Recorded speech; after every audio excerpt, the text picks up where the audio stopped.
Pinali ka na. O, sige, dive ka. Lumalalim na dati. Kanina, di ba, ang daming bato na naka... Yan, galing ah. Alam, lalim na! Malalim. Ba't kanina mababaw? Oo, kita-kita yung bato tubig. Kanina dito pumunta kami doon. Pataas ng pataas yung alon. Oo. Maingay kasi sila dahil. Oo, sabi ko na sa inyo. Ay!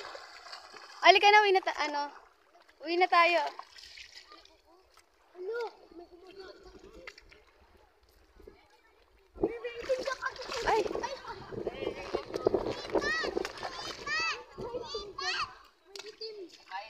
Uwi na tayo. Wow, nag-enjoy yung mga dalawang bulilit. Nag-enjoy. Yung dalawang bulilit. Si nanay pa mas nag-enjoy kasi dagat.